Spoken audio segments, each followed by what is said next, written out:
Hi అండి, నమస్తే. నేను మీ స్వర్ణ. వెల్కమ్ టు మేకింగ్ విత్ స్వర్ణ. అసలు సిసలైన నెల్లూరు చేపల పులుసు చేసి చూపిస్తానండి.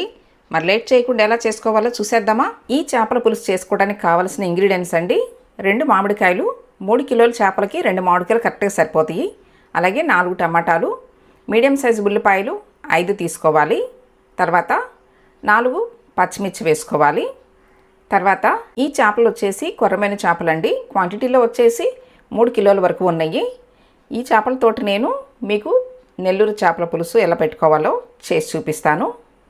ఇప్పుడు ఈ చేప ముక్కల్లో 1 స్పూను పసుపు వేసుకోవాలి. తర్వాత 1 స్పూను రాళ్ళుప్పు వేసుకోవాలి. తర్వాత 2 స్పూన్లు కారం వేసుకోవాలి. ఈ ఉప్పు, కారం, పసుపు చేప ముక్కలకి బాగా పట్టేలాగా కలుపుకొని ఒక 15 నిమిషాలు పక్కన పెట్టేసుకోవాలండి. తర్వాత 3 కిలోల చేపలకి మీకు చింతపండు చూపిస్తున్నాను. 100 గ్రామ్స్ వరకు చింతపండు తీసుకున్నానండి. ఇప్పుడు ఈ చింతపండు 2-3 సార్లు కడిగిన తర్వాత నీళ్లు పోసి నానపెట్టేసుకోవాలి. మీకు త్వరగా నానాలనుకుంటే వేడి నీళ్ళు పోసైనా నానపెట్టుకోవచ్చండి. తర్వాత స్టవ్ మీద ప్యాన్ పెట్టుకోవాలి. ఇందులో చిన్న గ్లాస్ తోటి ఆయిల్ పోసుకోవాలి. ఈ ఆయిల్ వచ్చేసి పల్లీల ఆయిల్ అండి. రిఫైండ్ ఆయిల్ కంటే కూడా నాన్ వెజ్ ఎప్పుడైనా పల్లీల ఆయిల్తో చేస్తే బాగుంటుంది. ఇప్పుడు ఆయిల్ హీట్ అయిన తర్వాత చిన్న స్పూను ఆవాలు, చిన్న స్పూను మెంతులు వేసుకోవాలి. ఇవి చిటపటమన్న తర్వాత సన్నగా కట్ చేసుకున్న ఉల్లిపాయలు వేసుకోవాలండి. ఇందాక చూపించాను కదా, 5 ఉల్లిపాయలు సన్నగా కట్ చేసి వేసుకోవాలి. తర్వాత 4 పచ్చిమిర్చి చూపించాను కదండి, 2 పచ్చిమిర్చి ఇక్కడ వేస్తున్నాను. 2 పచ్చిమిర్చి లాస్ట్లో వేస్తాను. తర్వాత కొంచెం కరివేపాకు వేసుకోవాలి. ఇవి బాగా కలర్ మారాల్సిన అవసరం లేదండి, జస్ట్ లైట్గా ఉల్లిపాయ మగ్గితే సరిపోతుంది. ఇప్పుడు ఇందులో సన్నగా తరిగిన టమాటాలు వేసుకోవాలి. తర్వాత ఒక చిన్న స్పూను పసుపు వేసుకోవాలి. తర్వాత 1 స్పూను రాళ్ళుప్పే వేసుకోండి. తర్వాత 2 స్పూన్లు కారం వేసుకోవాలి. చేప ముక్కలకి ఉప్పు, కారం, పసుపు కలిపెట్టాం కాబట్టి ఇక్కడ చూసి వేసుకోవాలండి. కారం అయితే మాత్రం టోటల్గా నేను 4 స్పూన్లు వేశాను. నాన్ వెజ్కి కాస్త కారం ఎక్కువ ఉంటేనే బాగుంటుంది. తర్వాత నానబెట్టుకున్న చింతపండుని ఇలా చేతితోటి పిసికి పులుసు పోసుకోవాలి.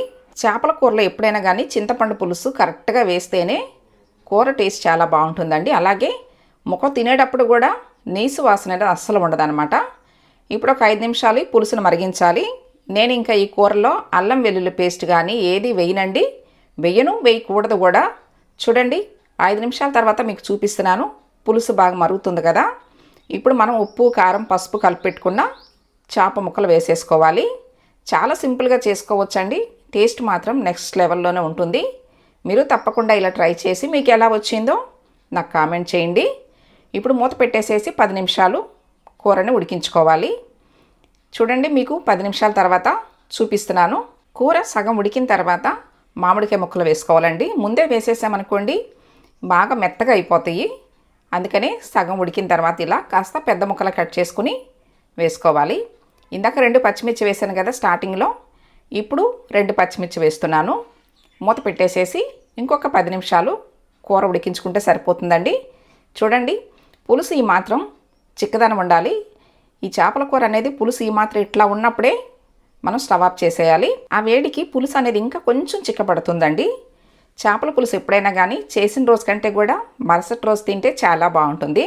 నేను చేసి చూపించిన నెల్లూరు చేపల పులుసు మీకు నచ్చినట్లయితే ఈ వీడియోని తప్పకుండా లైక్ చేయండి. మీ ఫ్రెండ్స్ అండ్ ఫ్యామిలీ మెంబర్స్కి షేర్ చేయండి. ఫస్ట్ టైం నా ఛానల్ చూస్తున్న వాళ్ళు తప్పకుండా సబ్స్క్రైబ్ చేసుకోండి. Thanks for watching.